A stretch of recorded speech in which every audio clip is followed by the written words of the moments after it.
Je voudrais juste dire un mot concernant notre université populaire. D'ailleurs, Catalan, qui vous accueille ce soir, l'université populaire ne vit qu'avec les cotisations des adhérents. Et puis, un tout petit peu, on a une petite ristourne sur la vente des livres que nous prête, que nous fait vendre la librairie Torquatis. Et bien entendu, on a quand même des frais, c'est en particulier l'hébergement et le voyage de nos conférenciers qui nous font le plaisir de venir. Et évidemment, on n'a pas encore demandé ni à Hollande ni à Sarkozy, on verra. Alors, ce que je voulais juste faire, c'est lancer un appel parce que les caisses sont relativement vides. Et donc, si vous pouvez, on sait qu'on fait tourner une petite caisse à l'occasion du petit buffet qu'on fait à l'issue de la conférence. Donc, si vous pouvez aider l'UPTC, je fais, comme a dit mon trésorier, fais un appel au peuple. Voilà, l'appel est fait. Simplement, on est content d'accueillir Serge Volikov. Serge Volikov est licencié en philosophie, agrégé d'histoire, docteur d'État, je ne compte pas, et professeur émérite à l'université de Dijon, si mes souvenirs sont bons, en histoire. Il a mené des recherches sur l'histoire politique du mouvement ouvrier, en particulier sur l'histoire de la pensée économique, sur l'histoire des organisations politiques, Parti socialiste et Parti communiste, et syndicales, en particulier dans la période de l'entre-deux-guerres. Et puis, il a travaillé des projets de recherche sur l'histoire de la résistance et sur les biographies de militants du mouvement ouvrier. Je pense que c'est encore vrai, de l'UMR-CNRS 7366, Société et Sensibilité. Je ne me suis pas trompé, je pense. Voilà. Donc c'est un spécialiste de l'histoire politique du mouvement ouvrier par l'histoire du biais des idées économiques et des organisations politiques. En effet, une grande partie de l'impact de la révolution russe, c'est un impact qui se mesure autrement. Il se mesure notamment par la résonance que cet événement a eue sur toute l'histoire du XXe siècle. Une résonance directe ou indirecte, c'est-à-dire une résonance qui a suscité l'adhésion, mais aussi parce que l'événement a suscité la répulsion et, en quelque sorte, l'organisation de la lutte contre la révolution. C'est-à-dire le couple révolutionnaire et contre-révolutionnaire fait partie du sujet. C'est-à-dire, si vous voulez comprendre l'extrême droite fasciste dans l'entre-deux-guerres et plus tard, elle est obsédée par le communisme et par la révolution russe et ce qui s'en est suivi. Mais pas seulement en Russie, elle est obsédée par ça en Amérique latine, elle est obsédée par ça en Asie, elle est obsédée par ça en Afrique et aussi en Europe occidentale. Sauf que ça prend des formes différentes. Alors je ne vais pas vous emmener en une heure dans toute cette histoire, je serai à votre disposition pour la discussion. Pour mon propos de ce soir, je m'en tiendrai à la courte période qui va de 1917-1919 à 1929-1928, c'est-à-dire les 10 premières années. Les 10 premières années, ça suffit déjà à notre bonheur, si j'ose dire, pour la réflexion et les connaissances. Alors, j'ai demandé à René avant de venir, est-ce que le public est au courant des événements? Parce que parfois je tombe dans un public qui sort de l'école supérieure d'un lycée ou d'un collège, etc. Et en général, ils connaissent vraiment un minimum. Un minimum. Quand je dis un minimum, ça n'est pas une critique que je leur fais, c'est la critique des programmes. Les programmes d'histoire font une place tout à fait particulière à la révolution russe. On la présente depuis très très longtemps en France dans les programmes d'histoire comme un épisode à la fois dangereux, mystérieux, depuis qui a été la source du totalitarisme soviétique, et la réduction de l'événement est très forte, de sorte que des jeunes, souvent qui s'intéressent à ça, doivent aller chercher ailleurs. Donc on est toujours disponible. Moi j'ai été 20 ans enseignant dans le secondaire, donc, et je me suis battu pour faire autrement, pour faire des manuels, etc. Il y a, certains s'en souviennent peut-être, on avait sorti un manuel d'histoire début des années 80, qui avait d'ailleurs provoqué pas mal de réactions. Mais toujours est-il que, en ce qui vous concerne, je sais que vous savez tout. Je vois que vous savez tout. Votre expérience, ajoutée à votre expérience qui se lit un peu sur vos visages comme sur le mien, vous voyez, montre que c'est pas d'aujourd'hui que vous entendez parler de la Révolution d'octobre. Si vous êtes là, en plus, vous manifestez un intérêt pour le sujet, qui vient d'une réflexion personnelle. Bon. En même temps, il y a quelque chose qui doit nous interroger, c'est que la révolution d'octobre, la révolution russe, moi vous verrez que je parle souvent de la révolution russe et pas seulement de la révolution d'octobre. Je pense que parler de la révolution d'octobre, c'est un point de vue qui est intéressant, mais qui est réducteur. Mais la révolution russe et la révolution d'octobre ont été, pendant très longtemps, un événement qui a été enfermé dans une commémoration politique qui avait le goût des commémorations. C'est-à-dire qu'à l'occasion d'une commémoration, on se rappelle de quelque chose, mais souvent on s'en rappelle de façon très stéréotypée, parce que ça fait partie d'une commémoration quasiment institutionnelle, sinon officielle. Dans le Parti communiste, dans les mouvements communistes, la révolution russe était en quelque sorte codifiée. Et cette codification s'est faite assez vite. Hein. Quand aujourd'hui vous voyez, même à la télévision, un film de Eisenstein qui a été fait, qui est un film génial, qui a été fait pour le 10e anniversaire de la Révolution russe en 1927, eh bien ce film n'est pas un film documentaire d'archives, c'est un film qui fait partie de l'histoire du cinéma et de l'histoire politique, mais qui devait obéir à un certain nombre de présupposés très très précis, parce que déjà on était 10 ans après dans une histoire un peu officialisée de la Révolution russe. Alors évidemment, quand on prend la commémoration 10 ans plus tard, en 1937, sous l'autorité de Staline, au moment, enfin je ne vais pas vous raconter le détail, mais ou en 47 ou en 57, à chaque fois, vous avez des commémorations qui sont marquées par l'époque et qui sont marquées par les besoins du moment. Moi, ce que je veux vous présenter, c'est pas quelque chose de débarrassé de ça, parce que c'est intéressant, la commémoration. Mais c'est une histoire en propre, l'histoire des commémorations. On pourra en dire quelques mots. J'ai participé, dans mon jeune âge, à ces commémorations, et donc j'en sais quelque chose. Il y a 50, pas 50 ans, en 77, ça fait 40 ans, en 77, il y a eu des épisodes très importants avec les soviétiques, entre les soviétiques, les Français, les Italiens, à propos de la commémoration de octobre. C'est à ce moment-là que des dirigeants communistes, par exemple, de l'Europe occidentale, comme Berlinguer en Italie ou Marchais en France ou d'autres, ont dit la révolution russe c'est un épisode historique très important, mais ça ne peut plus nous servir exactement de manière pratique dans notre pays. Vous voyez, et ça fait un peu de bruit, on dirait aujourd'hui du buzz à Moscou. Hein. Et moi, je me souviens, comme historien, j'étais chargé de dire ça. Je peux vous dire que je me suis fait recevoir de façon particulièrement fraîche par les camarades soviétiques, d'autant qu'à côté, il y avait une autre délégation dirigée par un vieux dirigeant français, dont je tairai le nom, sauf si vous me le demandez tout à l'heure, qui lui disait comment? Oh, ça commence, il s'appelait Georges C.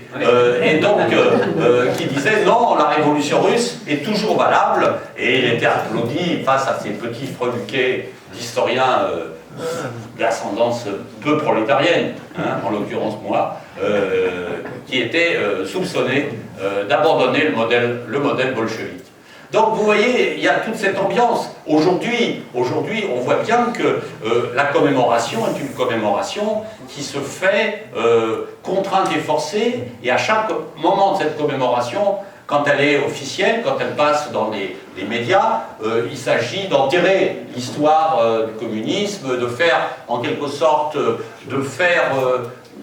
c'est pas le deuil, c'est plus que ça, de faire tomber un voile d'oubli sur ce qui s'est vraiment passé au profit d'une interprétation aussi idéologique très forte. Et Lénine a droit, évidemment, il est toujours dans le mausolée, mais il a droit à un nouvel enterrement en grande pompe idéologique. Donc c'est pas ça que je veux faire. Qu'est-ce que je veux faire? Je veux vous raconter maintenant un peu le contexte de l'époque et essayer de situer les moments, la révolution russe et les dirigeants bolcheviques n'avaient pas tout prévu, contrairement à ce que d'aucuns à un moment donné le disaient. Staline est un homme politique extraordinaire, mais c'est pas le génie dont Staline a voulu en quelque sorte instituer la figure, parce que comme ça, lui, il était le disciple du génie. Hein. Et le marxisme-léninisme a été créé après la mort de Lénine par Staline et les autres qui se sont disputés l'héritage. On parle pour la première fois de marxisme-léninisme et de l'invention marxiste-léniniste de la révolution en 1925 et 1926. Hein, vous voyez, du temps de Lénine, ça ne se passe pas comme ça. Lénine lui-même a des convictions, mais en même temps, il a des fluctuations, des hésitations, et je vais essayer de vous raconter un peu tous ces épisodes. Donc, posons un tout petit peu les origines de ce qu'on pourrait appeler la dimension internationale du phénomène. Eh bien, la révolution russe est presque par définition un événement qui a été à la fois russe et international. Alors, vous savez pourquoi? Évidemment, parce que cet événement est incompréhensible sans la guerre mondiale. S'il n'y avait pas... Alors évidemment, c'est toujours avec les si. Hein, mais enfin, la guerre mondiale est un contexte qui est absolument, du début jusqu'à la fin, fondamental pour comprendre la révolution russe. Ne serait-ce que pour que les paysans aient des fusils. Hein. S'il n'y avait pas eu la Première Guerre mondiale, il n'y aurait pas eu des millions de fusils, encore qu'une partie des paysans qui montaient à l'assaut en 1916 n'avaient pas de fusils. Leurs officiers avaient des fusils, et on leur demandait de monter avec des baïonnettes ou des armes blanches. D'ailleurs, c'est pour ça qu'ils se sont... Après, ils ont essayé, et ils ont souvent réglé leur compte à leurs officiers. Les officiers qui étaient tous des nobles, sauf exception dans l'armée russe, on était officier seulement si on était noble. Et la masse des soldats étaient des paysans. Ce qui s'est joué dans l'armée russe, vous voyez, c'est fondamental, les rapports sociaux, et les rapports au moment de la Révolution. Si vous n'avez pas les soldats en 1917, en mars 17, qui refusent de tirer sur la foule et qui tirent sur leurs officiers et qui prennent les forteresses et les armureries pour distribuer les fusils, eh bien vous n'avez pas la révolution. Parce qu'en 1905, lors de la première révolution russe, les Cosaques et les soldats ont tué des centaines et des centaines de manifestants, ouvriers, femmes, à Saint-Pétersbourg, et il y a eu plus de 1000 morts, et la révolution a été écrasée dans le sang. Et d'ailleurs, une grande partie de la population de Pétrograd, malgré les grèves, les manifestations de femmes, pensait qu'il y avait un risque que ça recommence. Or, ça n'a pas recommencé, parce que les soldats ont désobéi à leurs officiers et au pouvoir tsariste. Alors, évidemment, il n'y a pas que ça, il y a des idées qui s'étaient développées dans le monde ouvrier, dans les campagnes, depuis longtemps, mais la guerre, en quelque sorte, catalysée. La guerre a été un catalyseur à accélérer le processus de discrédit du pouvoir. Un pouvoir autoritaire sur les masses populaires, incapable d'organiser la guerre, avec des dirigeants loin du peuple, y compris les officiers.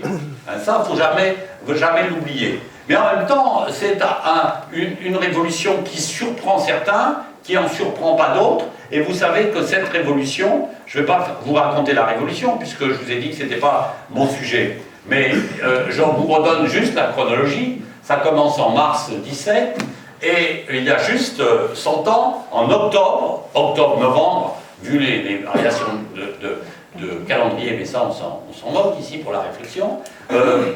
En octobre, les soldats des garnisons du comité militaire des soviets de Pétrograd vont chasser le gouvernement provisoire et proclamer la prise du pouvoir.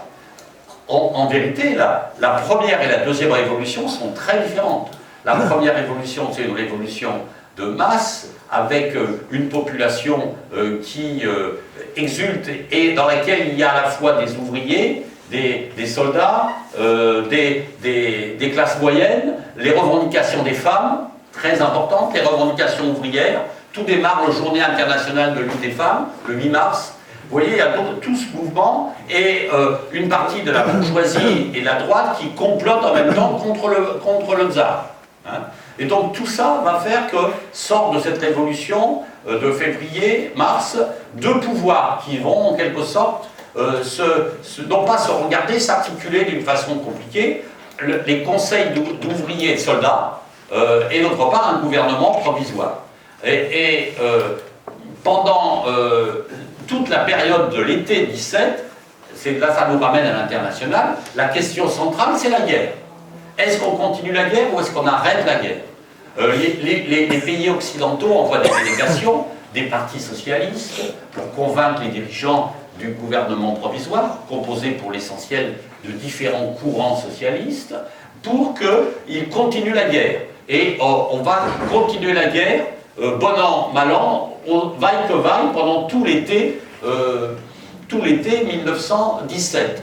Sauf que dans les rangs de l'armée, la désorganisation progresse, d'autant que les officiers nobles sont très hostiles à la Révolution, ils ne veulent pas obéir au pouvoir, même modéré, de la République et du gouvernement provisoire, de la République. Ils sont tsaristes, ils sont monarchistes. Et d'autre part, les soldats n'en peuvent plus, l'organisation militaire pratique de l'armée est défaillante, il manque de munitions, il manque d'armement, il manque d'équipement, et en même temps, pour une grande partie des soldats, la guerre n'a pas de sens, ou n'a plus de sens. Même si on leur dit qu'on veut défendre, certains disent qu'il faut défendre la révolution, la nouvelle révolution. Mais dans quelles conditions? Et d'autre part, les soldats, les paysans attendent les réformes. Ils attendent notamment les réformes dans les campagnes. Ils attendent des réformes concrètes pour eux. Et donc, il y en a beaucoup qui désertent et qui retournent dans les campagnes pour être là quand on va publier les décisions. Donc, dans l'été 17, la question de la guerre est fondamentale.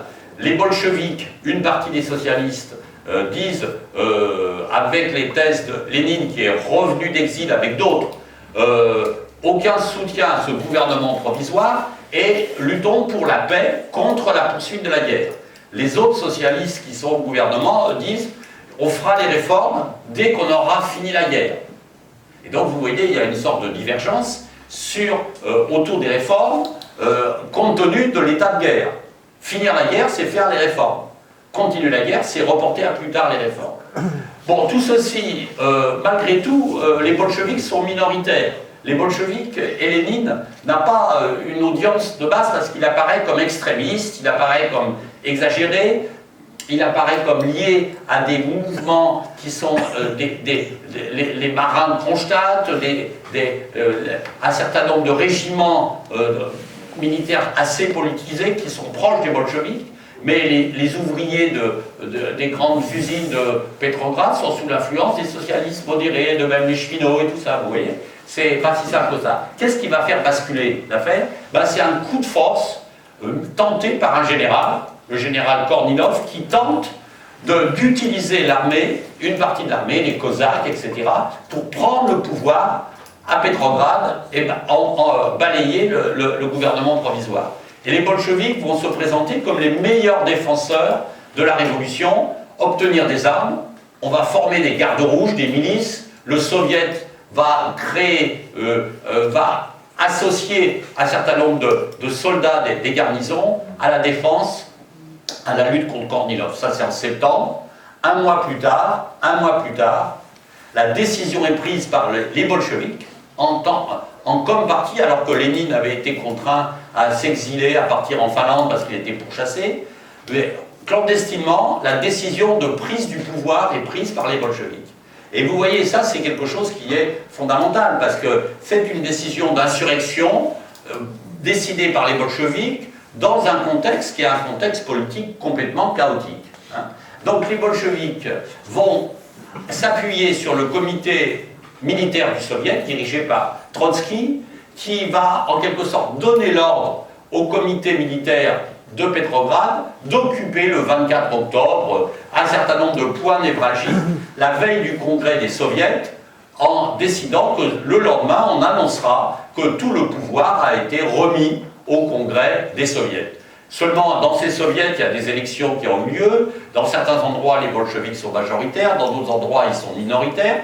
et les bolcheviks en même temps vont s'engager à faire les élections générales, l'Assemblée constituante, dans le même temps. Voilà, je vous ai posé la chronologie. Et donc, quand les bolcheviks prennent le pouvoir, ils prennent le pouvoir en essayant d'associer une partie des socialistes qui s'appelaient les socialistes révolutionnaires, qui s'occupaient des questions paysannes et qui étaient très ancrés dans les revendications de la paysannerie pauvre, sur la thématique de la terre aux paysans, etc. Ce que les socialistes refusaient jusqu'alors, bolcheviques y compris, parce qu'ils étaient pour des exploitations collectives. Et donc le paysan russe, il n'attendait pas ça. Il attendait la terre. Ce que les socialistes révolutionnaires avaient compris.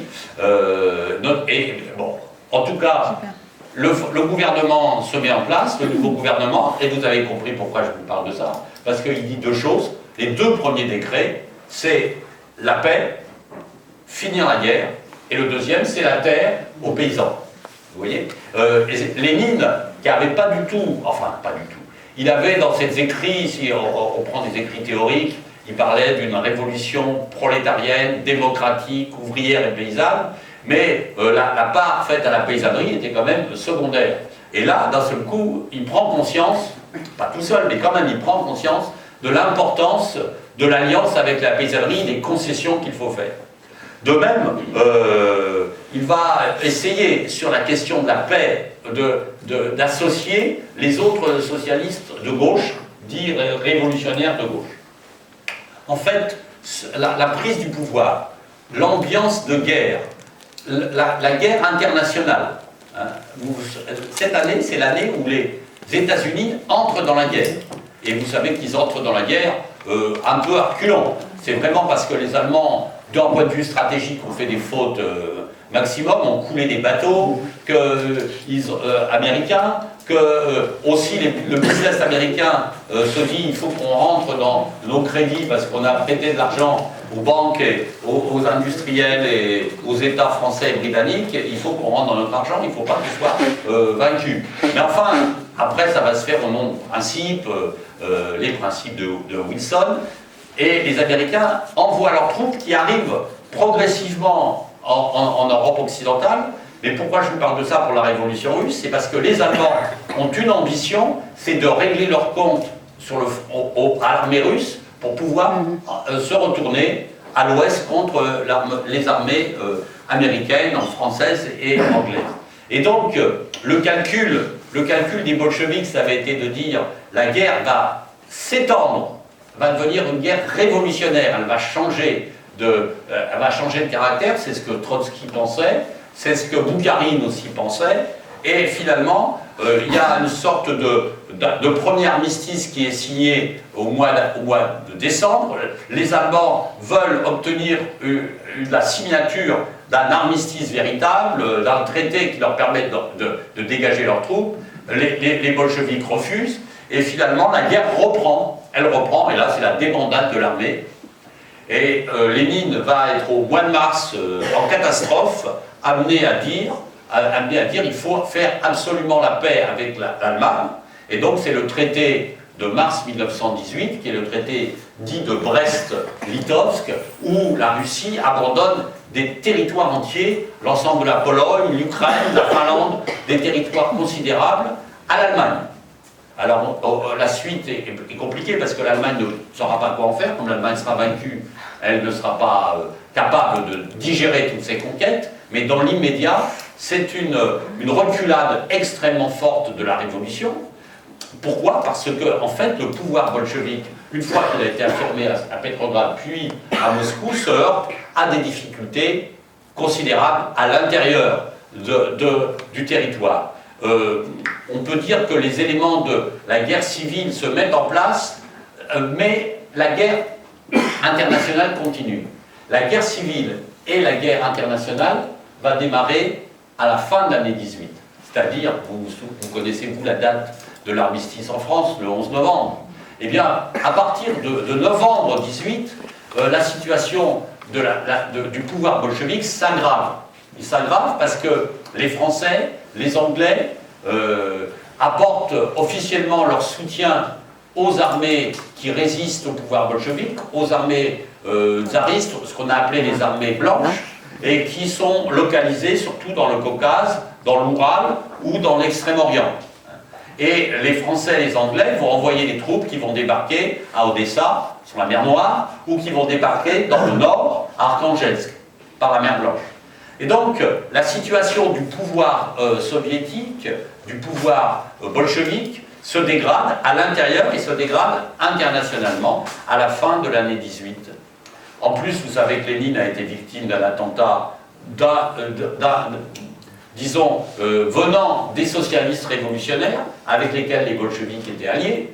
Donc, la rupture avec les socialistes révolutionnaires est totale, et Lénine et les bolcheviks décident que face à cela, il faut mettre en place un système de contre-offensive et de terreur rouge.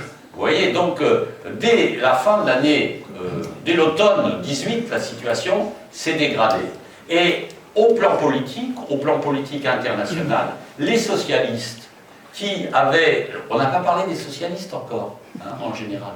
Il faut en parler maintenant, parce que vous connaissez l'histoire du socialisme de cette époque. Je ne vous parle pas d'aujourd'hui, je vous parle du 19e et du début du 20e siècle. L'internationale socialiste avait décidé de lutter contre la guerre par toutes ses forces. Lors de ses derniers congrès, et lors d'un congrès où Jean Jaurès avait parlé à Bâle, un congrès extraordinaire contre la guerre, la décision avait été prise qu'en cas de déclenchement de la guerre, super, très bonne initiative, parce que là je vais pas tenir. Merci beaucoup. 1914 arrive, les décisions de l'internationale socialiste deviennent lettres mortes. Chaque parti socialiste prend position pour son gouvernement. Dans cette affaire, les Allemands, les Français, les Anglais, les Autrichiens vont se retrouver chacun dans un camp différent. Certains vont, parce qu'ils sont neutres, attendre un petit peu les Italiens, par exemple, parce que l'Italie au début est neutre. Mais même les Russes se divisent, une grande partie des socialistes russes deviennent favorables à la guerre et soutiennent le gouvernement tsariste pour défendre la Russie contre l'autoritarisme, le pan-germanisme, qui existait d'ailleurs. Mais il se trouve que le gouvernement russe avait ses propres ambitions en mer Noire et dans plein d'autres régions des Balkans, par exemple.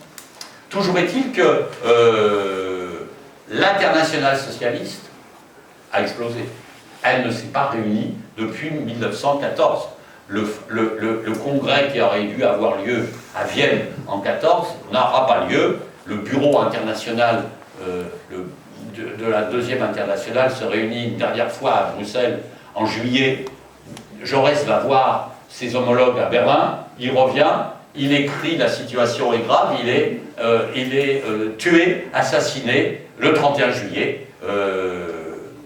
En ce qui concerne l'histoire du socialisme, il faut bien comprendre que pendant la guerre, être socialiste, c'était soit être pour la majorité ou la minorité. La majorité suivait la politique de guerre, et les minoritaires s'y opposaient.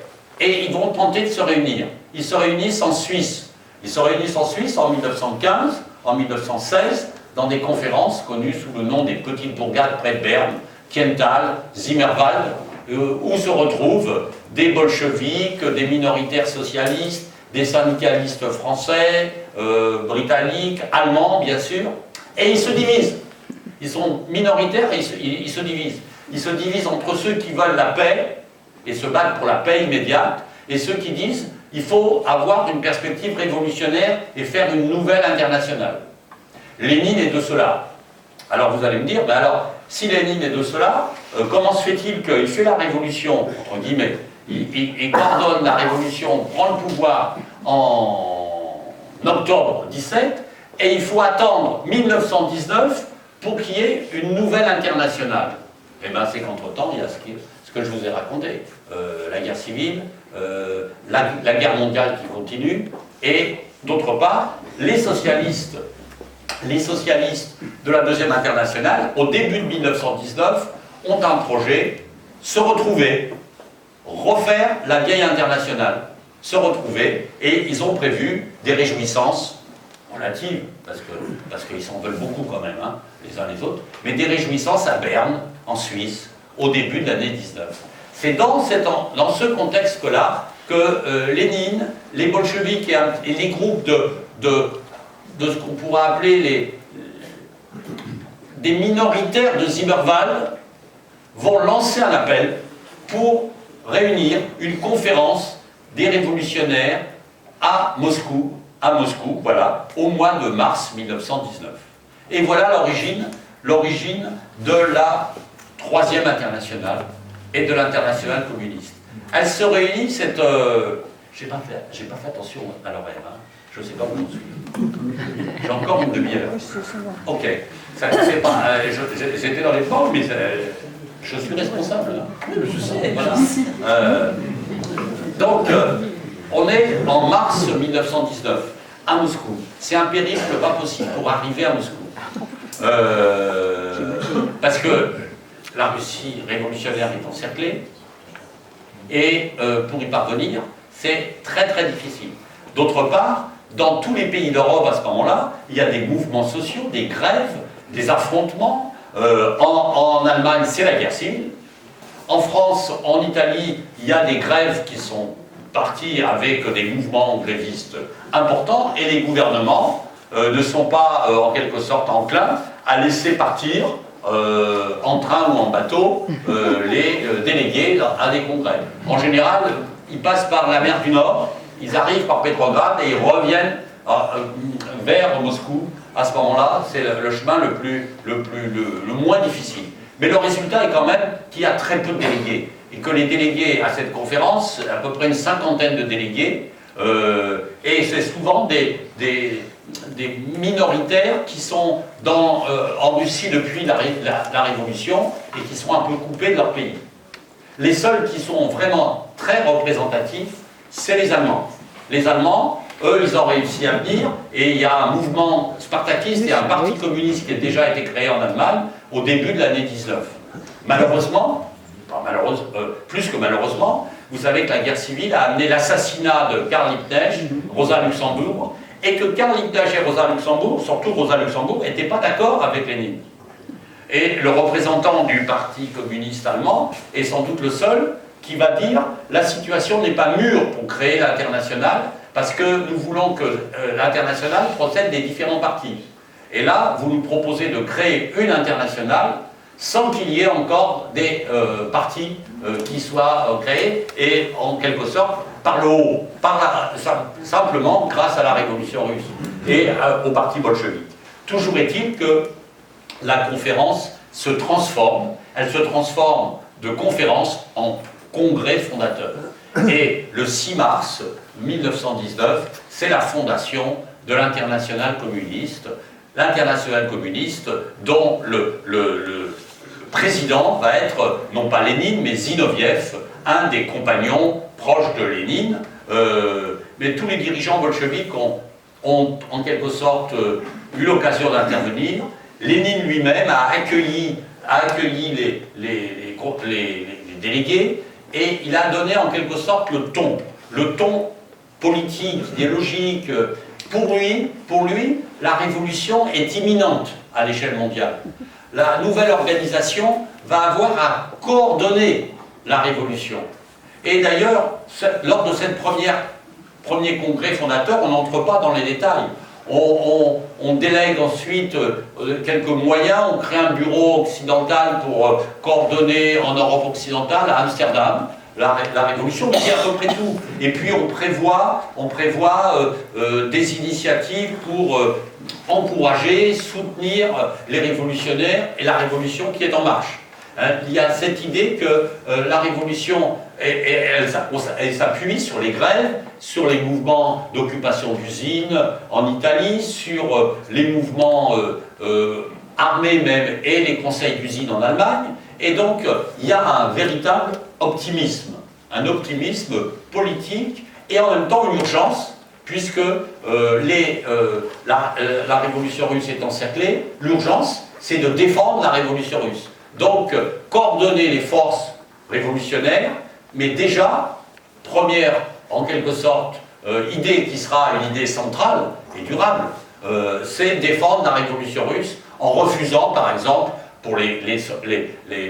en refusant de charger les bateaux, de mobiliser les syndicats dans les arsenaux, dans les ports, que ce soit en Angleterre, en France, et d'ailleurs, il y aura cela, grâce d'ailleurs à une solidarité qui est assez large et qui dépasse simplement ceux qui sont les plus convaincus, mais qui va entraîner parfois le mouvement syndical tout entier, même s'il est plus ou moins d'accord, mais la CGT en France, le Labour, les trade unions, plutôt le trade union, donnent des mots d'ordre aux ouvriers, aux dockers, pour ne pas charger des bateaux avec des armes et des troupes pour aller intervenir en Russie. Hein. Mais il n'en reste pas moins que cette première année de l'Internationale communiste est une année qui, en quelque sorte, est décevante du point de vue révolutionnaire, puisque la révolution, le cours de la révolution est inattendu. Il ne se développe pas comme prévu. Il ne se développe pas comme prévu. La révolution en Allemagne est écrasée. En France, en Angleterre, en Italie, on a des mouvements ouvriers, mais ça ne bascule pas. La bourgeoisie résiste, s'organise, et elle-même, non seulement elle s'organise, mais contre le pouvoir bolchevique, elle va tenter de faire intervenir davantage de troupes. Le paradoxe, c'est que c'est l'armée rouge, la révolution russe, qui, elle, est victorieuse, au prix de sacrifices, de ce qu'on pourrait appeler une guerre civile maîtrisée mais coordonnée, sous le nom de communisme de guerre. Les dirigeants bolcheviques, créent l'armée rouge, ont entraîné dans cette armée rouge à la fois des ouvriers et des paysans, et en même temps ont dans les campagnes mobilisé les paysans les plus pauvres pour non seulement leur donner la terre, mais pour mener la lutte contre les paysans les plus riches. Donc ça crée non seulement une ambiance de guerre civile, mais parce que les Blancs, les opposants, dans lesquels il y a à la fois des aristocrates, mais aussi des socialistes révolutionnaires, des mencheviks selon les endroits, des troupes qui sont des troupes de l'ancien empire tsariste. Tout ça fait que quand ils arrivent sur place dans une région, eh bien, on supprime la réforme agraire, on tue les paysans qui ont profité de la réforme agraire, on installe d'autres, et vous voyez quand les bolcheviks arrivent, eux, ils redonnent la terre aux paysans qui, eux, se sont engagés de leur côté. Et donc, vous voyez, c'est pas... comment dire, on n'est pas dans un débat tranquille, hein, entre pour et contre. On est vraiment dans une situation très difficile, mais où l'armée rouge, finalement, est victorieuse, face à des adversaires dispersés, ayant des idéologies, des pratiques différentes, entre effectivement des socialistes modérés et les aristocrates nostalgiques du tsarisme. Il y a des différences dans les pratiques, dans la manière de se comporter, etc. Et donc, au début de l'année 1920, en quelque sorte, la dernière arme pour ce que l'on pourrait appeler les forces contre-révolutionnaires, je ne vous ai pas parlé de la conférence de Versailles à Paris. À Paris, il y a eu une conférence à Versailles, conférence dite de la paix, ou qui ne reconnaît pas le pouvoir bolchevique et la révolution russe. Et lors de cette conférence de la paix, certains dirigeants disent qu'il faut laisser cuire les bolcheviks, les Russes dans leur jus, il faut les isoler, il faut faire un cordon sanitaire. Et il y en a d'autres qui disent qu'il faut soutenir un certain nombre de forces contre-révolutionnaires ou des régimes qui sont contre-révolutionnaires, notamment ceux qui ont été mis en place dans les pays d'Europe centrale contre les mouvements révolutionnaires, en Hongrie par exemple, ou sur les territoires de l'Est en Allemagne, avec des corps francs issus de l'ancienne armée impériale. Et début de l'année 1920, c'est la guerre russo-polonaise. La Pologne est soutenue par la France, principalement, l'armée française. Le capitaine de Gaulle fait partie du corps expéditionnaire, comme le colonel Weygand, et l'armée polonaise, au début, c'est une débandade totale. L'armée rouge va bousculer l'armée polonaise qui ne croyaient pas possible qu'une armée de gueux et de paysans et de soldats ouvriers puissent les bousculer. Mais, enfin, vous savez la fin de l'histoire, c'est que malgré tout, les troupes et les forces de l'armée française notamment, et les blindés et l'équipement des armées françaises vont permettre aux Polonais de repousser les bolcheviks, d'autant que les bolcheviks, dans leur avancée, la cavalerie rouge qui avance sur Varsovie, croient que les Polonais vont leur tomber dans les bras, alors, pour des raisons profondes, politiques et sociales, et culturelles et idéologiques. Le monde polonais, y compris dans ses parties les plus populaires, est profondément anti-russe et profondément hostile, non seulement aux orthodoxes, mais aux juifs. Et pour eux, la révolution bolchevique, c'est une révolution conduite par des juifs. Et en Pologne, ceux qui sont les plus révolutionnaires, ce sont les ouvriers et les milieux urbains juifs qui prennent fait et cause pour la révolution bolchevique. Alors vous voyez le méli-mélo, ce qui fait que, pour une part, l'espoir de l'extension de la révolution bolchevique vers l'ouest de l'Europe est stoppé par l'armée polonaise. Mais entre-temps, il y a eu le deuxième congrès de l'Internationale communiste. Dans l'été 1920, il y a le deuxième congrès de l'Internationale communiste. Alors ça vous intéresse, même si vous ne connaissez pas bien ce qui s'est passé à ce moment-là. Vous allez voir, parce que ça concerne la France. Dans l'été 1920, il y a là beaucoup de délégations étrangères. C'est le congrès de la victoire. L'armée rouge a vaincu ses adversaires. L'armée rouge campe sous les murs de Varsovie, à ce moment-là, en juillet 1920. Et il y a des délégués de tous les pays.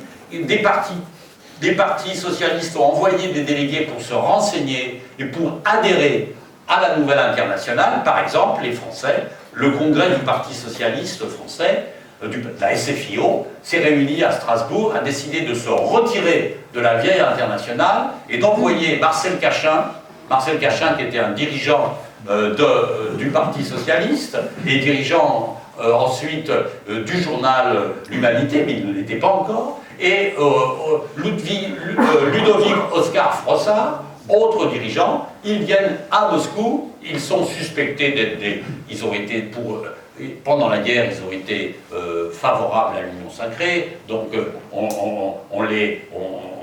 on se méfie d'eux parmi les bolcheviks. Les groupes minoritaires français mettent en garde les dirigeants bolcheviks, surtout eux, il ne faut pas les accepter. Et donc, lors de ce deuxième congrès de l'Internationale communiste, à la fois il y a l'organisation internationale qui se met en place, très pyramidale, avec un présidium, un comité exécutif, un congrès annuel, des délégués et des sections nationales qui seront les partis communistes issus de l'international.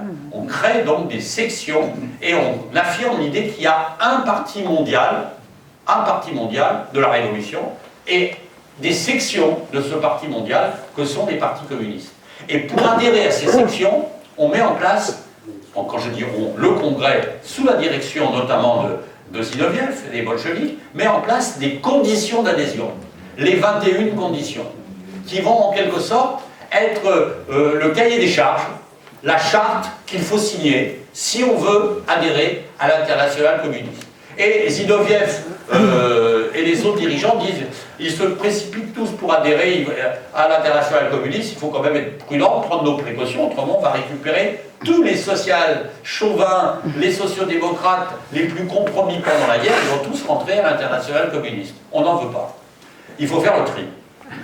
Alors ils ont une vision qui est vraiment très temporaire du succès de l'internationale communiste. Mais c'est vrai qu'à ce moment-là, le prestige de l'internationale communiste, la situation internationale et la situation dans les différents partis socialistes coïncident pour qu'il y ait,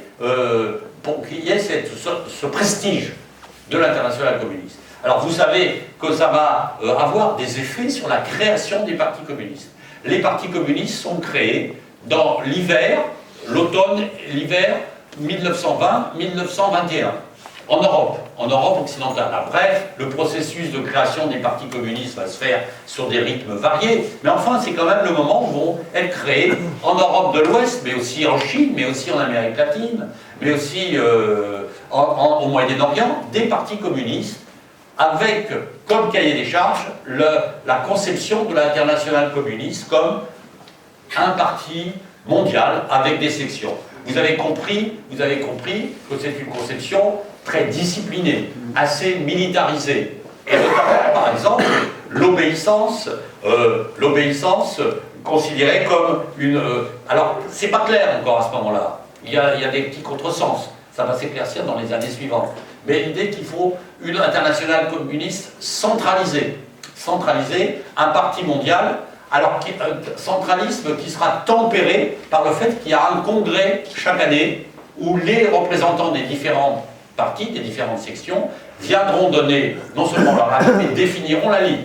Donc il y a un présidium, un secrétariat et un congrès annuel. Tout ça va assez vite s'étioler. Au bout de 4 ans, pour terminer, je vous dirai comment ça s'est étiolé. Alors maintenant, alors justement, après cette grande phase d'exaltation et de projet révolutionnaire, on va avoir le temps des premières difficultés. Mais je voudrais évoquer un moment qui est la bascule et qui est souvent mal connu. En septembre 1920, à Bakou, je ne sais pas si vous voyez où c'est, Bakou, au bord de la mer Caspienne, aujourd'hui c'est ce qu'on appelle l'Azerbaïdjan. À Bakou, il y a un congrès organisé par l'Internationale communiste, après le deuxième congrès, qui est nommé le Congrès des peuples d'Orient. Et ça, c'est vraiment fondamental, ce congrès. Il est très intéressant, ce congrès. Parce que dans ce congrès, Zinoviev, Radek, Boukharine, les dirigeants bolcheviques surtout, ont l'idée de faire converger à l'échelle mondiale ce qui se passe en Russie, dans les pays européens développés, c'est-à-dire les pays capitalistes développés, avec ce qui peut se passer, ce qui se passe dans les pays coloniaux et les pays sous influence européenne. Parce que la Chine n'est pas un pays colonisé, mais elle est sous influence des différents pays européens. L'Amérique latine n'est pas un pays ouvertement colonisé, mais sous influence anglo-américaine. Et donc ce congrès des peuples d'Orient à Bakou est un moment tout à fait important, où on a des délégations, pour la première fois, on a des délégations qui viennent d'Asie, de Chine, du Moyen-Orient, de l'Afrique du Nord, du Moyen-Orient beaucoup, de Turquie, de différentes régions de l'ancien Empire ottoman, des Égyptiens, et là il y a affrontement, débat sur la convergence entre les intérêts du prolétariat, de la révolution prolétarienne et des intérêts des peuples qui veulent se libérer de la domination étrangère. Et donc c'est la question du nationalisme qui est posée. Comment être internationaliste et accepter le nationalisme? Parce que dans l'idée d'international, on allait vers une république mondiale des soviets. Une république mondiale, fédération de soviets. Et donc la question nationale apparaissait comme secondaire. Et là, hop, la question nationale apparaît comme une question centrale, importante. Et donc quelles alliances avec ce monde? Et puis deuxièmement, avec des populations ou des dirigeants qui se réclament d'idéologie non marxiste, notamment l'islam. Et donc il y a un débat sur la situation et le sort des femmes. Si vous ne connaissez pas cet épisode, pour ceux qui s'intéressent à la lutte des femmes et au lien entre lutte des femmes, lutte du mouvement ouvrier et lutte révolutionnaire, c'est un moment tout à fait intéressant. La question du voile, de l'égalité homme-femme est débattue au congrès de Bakou. Et ce congrès, à la fois par son ampleur, son ambiance, est tout à fait fondamental. En même temps, les bolcheviks ont eu les yeux plus gros que le ventre, si j'ose dire. Ils ne sont pas capables de diriger tout ça et de maîtriser forcément tout cela. Ils vont en sortir un certain nombre de noyaux révolutionnaires qui vont s'implanter dans différents pays, se renforcer au Japon, en Chine, au Moyen-Orient, en Afrique du Nord. C'est pas négligeable. Et surtout, le modèle du parti, la conception de la révolution transite par là. C'est-à-dire, quand on parle de l'effet de la révolution russe, on voit bien que c'est des effets un peu inattendus. C'est pas que l'Europe, là, on va beaucoup plus loin. Sauf qu'il y a plein de contradictions. parce que, en même temps, la révolution russe se bat pour garder dans la révolution russe tous les États musulmans qui sont à ses frontières sud. Hein? Et donc là, ils font venir des révolutionnaires qui parlent en tant que musulmans contre les autres. Hein?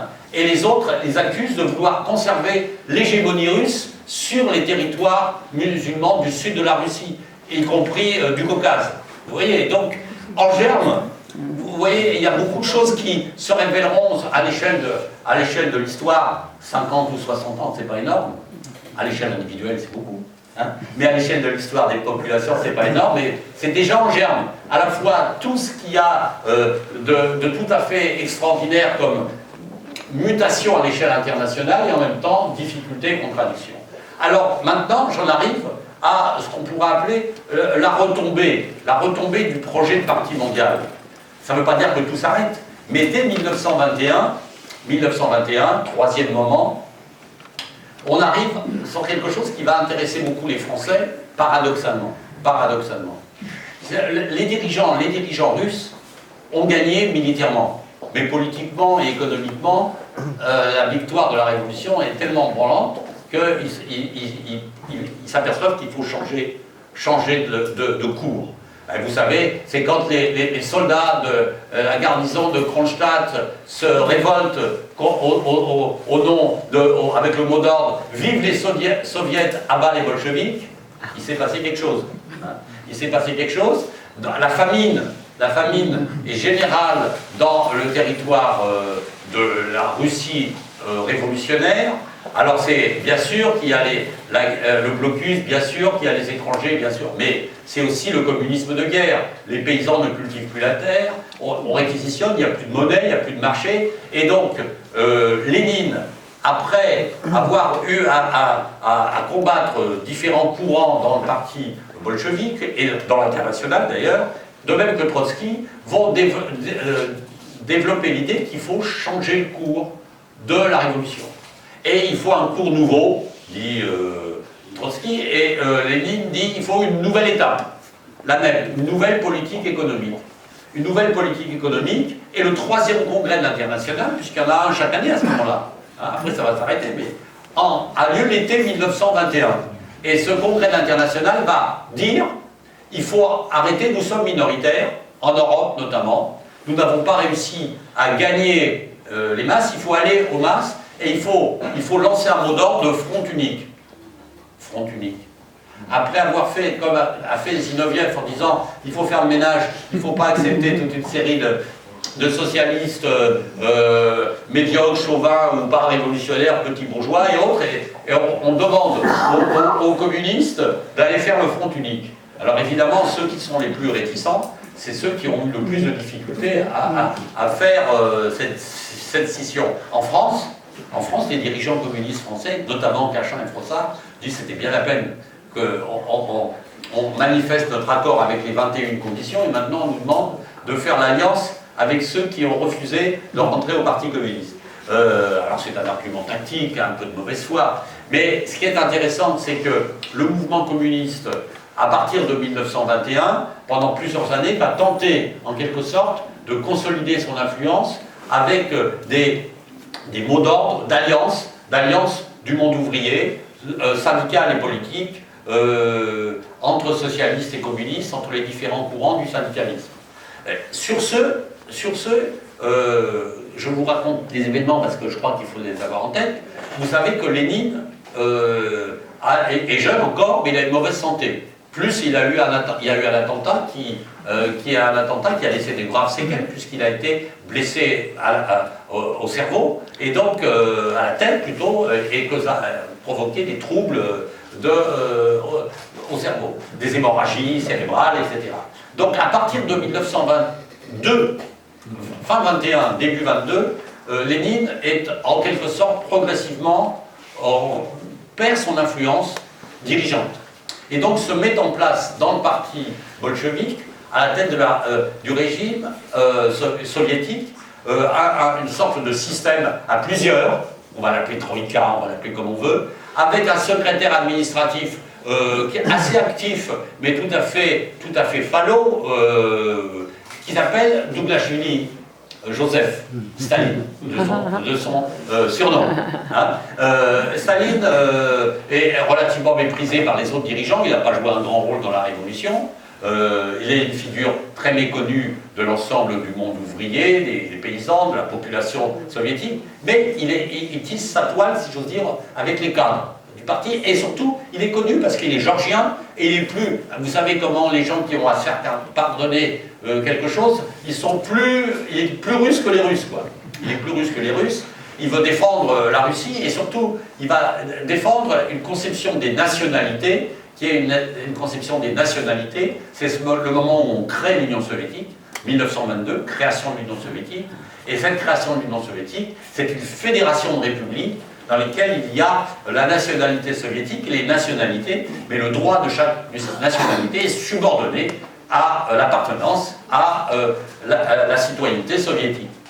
Et dans ce contexte-là, le dernier congrès de l'Internationale communiste où il y a Lénine, en 1922, va être celui de ce qu'on pourrait appeler la reprise en main, le contrôle des différents partis communistes.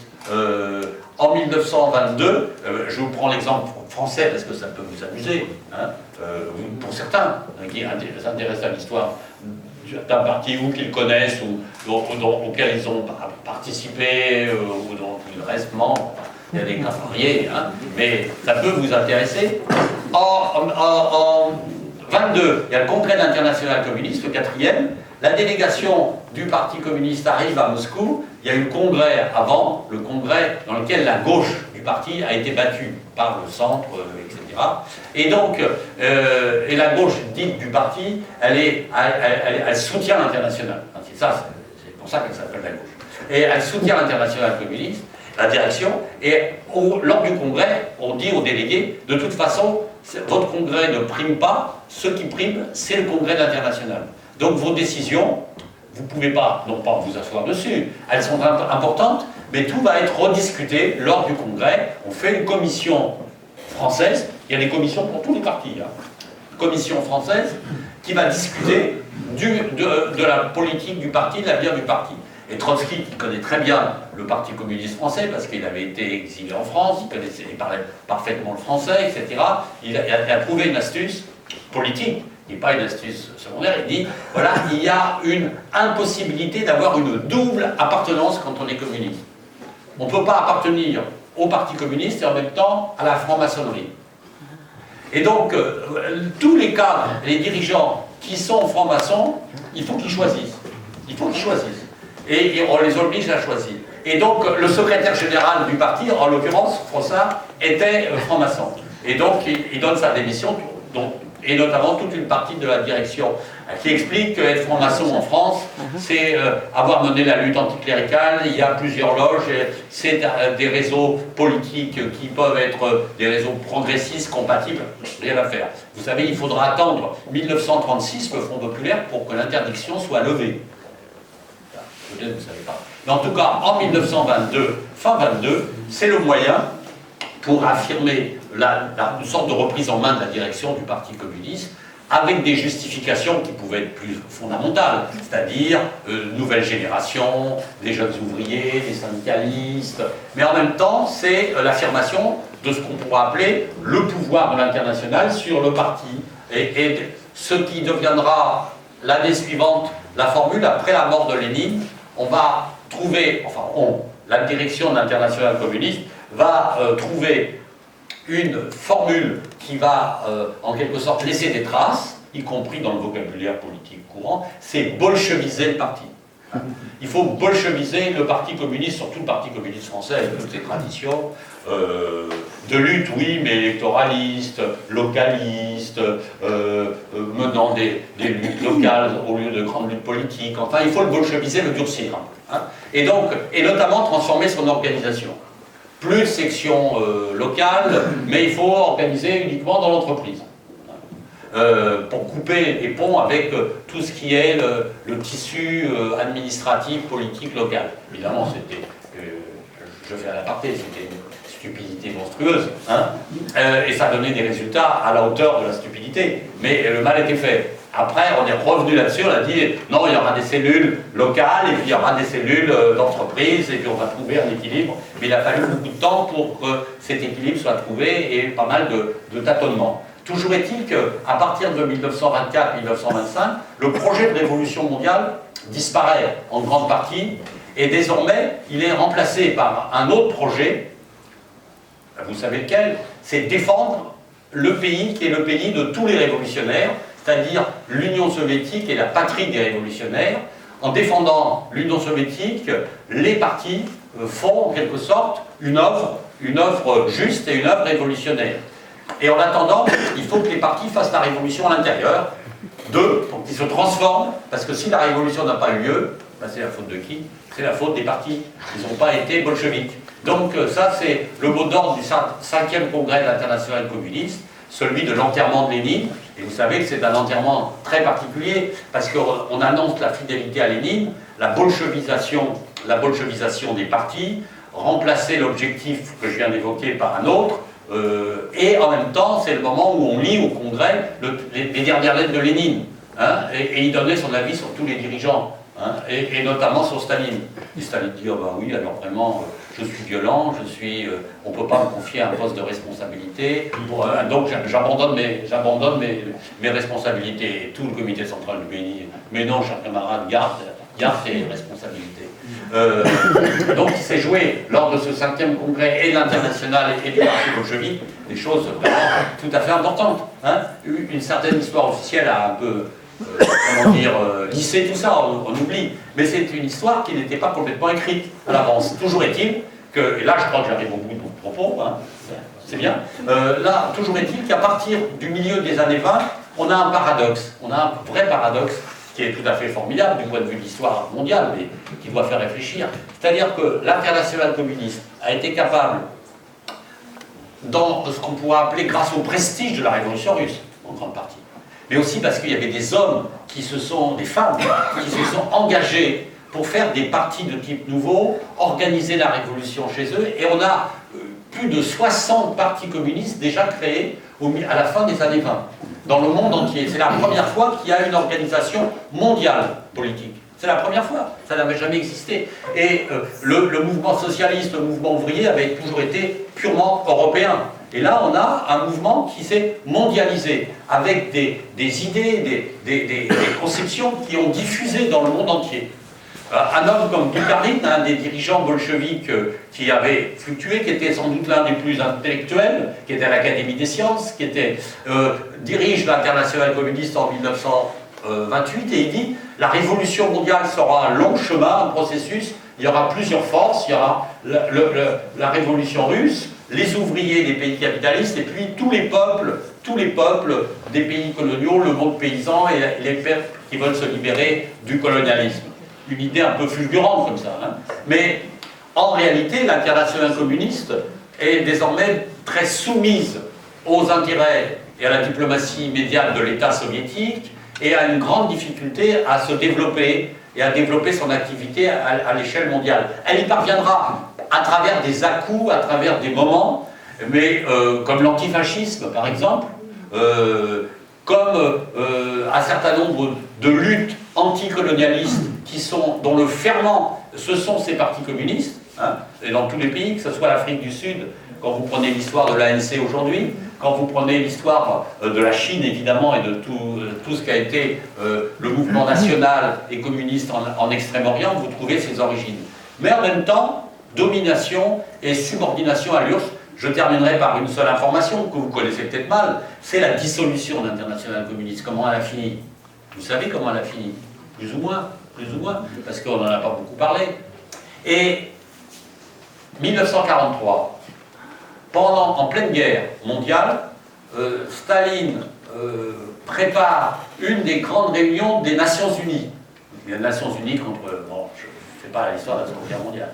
Mais il y en a une qui doit se tenir à Téhéran, dans l'été 1943. Au mois de juin, il y a eu une conférence à Casablanca avant, avec Roosevelt, etc.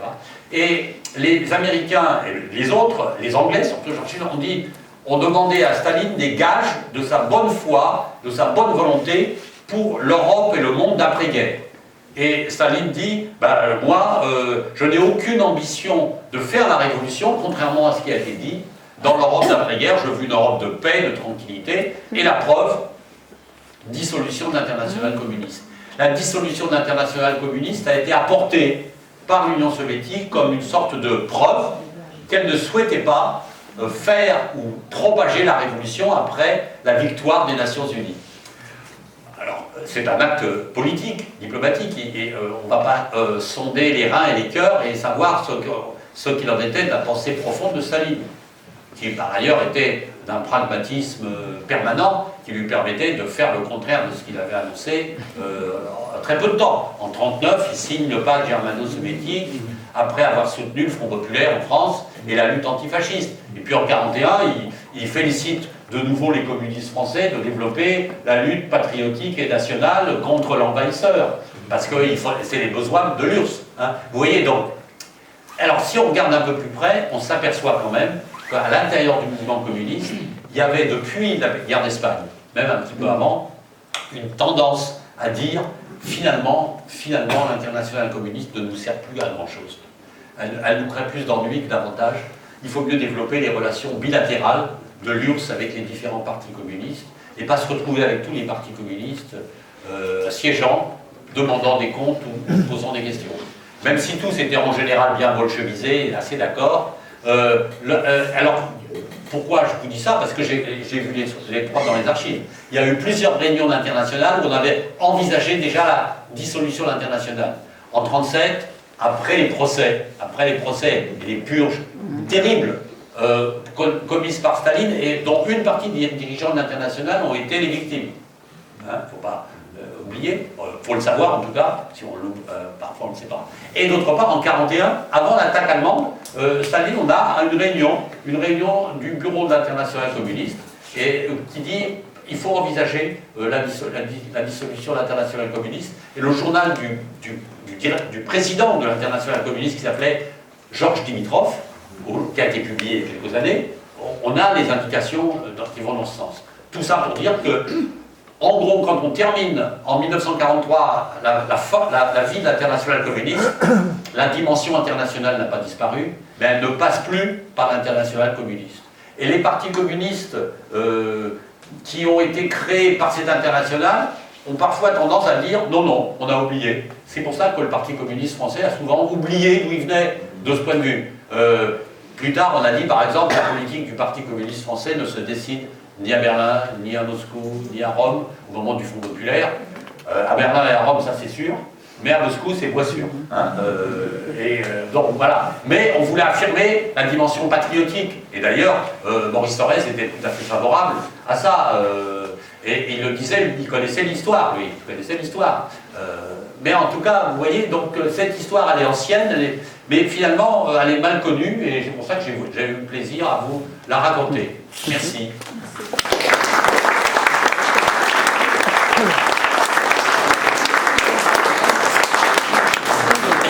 Merci Serge, je vais prendre un peu de temps quand même pour poser un certain nombre de questions. J'étais très schématique, j'ai oublié plein de choses.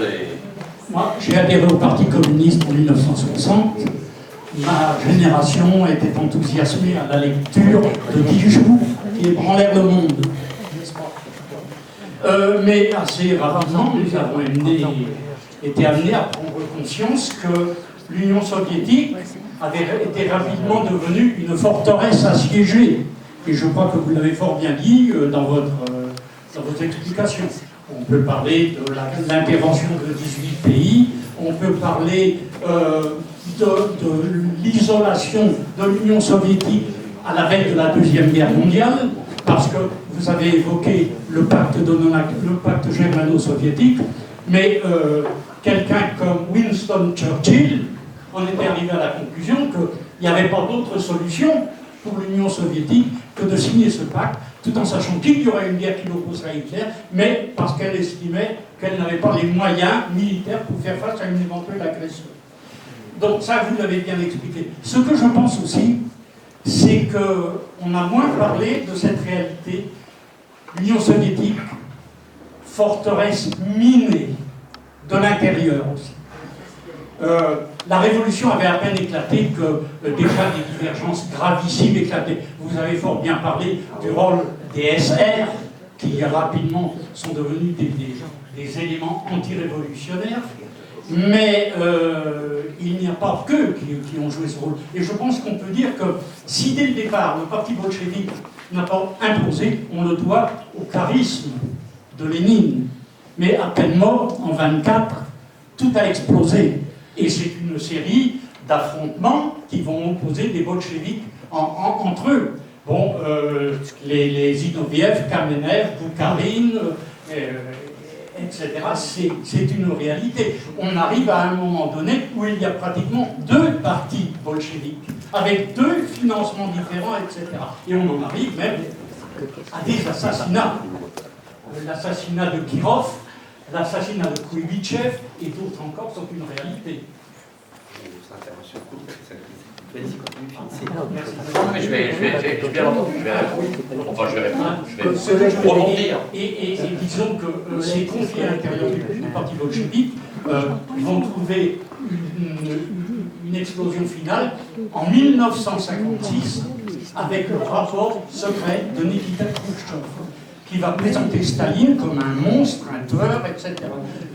Je fais une parenthèse parce que je peux avoir quelques petites divergences d'interprétation avec vous. Je pense qu'il faudrait reconnaître que dans ces conditions d'isolation de l'Union soviétique, on peut reconnaître que la politique de Staline d'industrialisation du pays a permis à l'Union soviétique d'être capable de faire face dans des conditions terribles. J'ai terminé dans 2 minutes. Ce que je veux dire, non, mais c'est qu'aujourd'hui, nous avons à faire face à un anticommunisme permanent, face auquel pourtant nous aurions des éléments de réponse. Nous avons dans nos rangs une historienne que vous connaissez parfaitement, qui s'appelle Annie Lacroix-Rise, communiste, française, etc., qui a écrit un livre qui s'appelait entre autres Le choix de la défaite et qui en a écrit bien d'autres. Vous avez un Italien marxiste, Domenico Lo Surdo. Vous avez des marxistes américains, dont Grauhofer, et même un non-marxiste anglais qui s'appelle... Bon, le nom échappe. Ce que je veux dire, c'est que dans la lutte idéologique permanente que mène le capital contre les travailleurs, dans l'agression qui est menée contre les droits sociaux des travailleurs et contre la paix mondiale, parce qu'à l'heure actuelle aussi, le capitalisme est dans une crise. On aurait dû l'inviter pour la conférence. Il a besoin Mais l'encerclement c'est dans le non, d'accord, j'ai terminé. Et je suis heureux d'avoir dit. on t'invitera. Alors, s'il y a d'autres gens qui veulent intervenir, mais alors, il va y aller plus court quand même. On va en prendre plusieurs. Hein, Oui, oui, oui. Ah oui. Non, Je voulais savoir si on pouvait dire, est-ce qu'il y a quelque chose qui s'appelle alors finalement d'un mouvement entre les deux, voilà. L'international. Socialisme et la mondialisation actuelle. Est-ce qu'il y aurait vraiment un mouvement de l'histoire? Est-ce que vous voulez que je parle de l'international socialiste ou communiste? Non, l'international communiste. Ah, voilà, c'est bon. Excusez-moi. Et la mondialisation. Est-ce qu'il y aurait quelque chose comme un mouvement de l'histoire, voilà. Et que quelque part l'échec finalement de l'international communiste, ça serait finalement à cause de la mondialisation.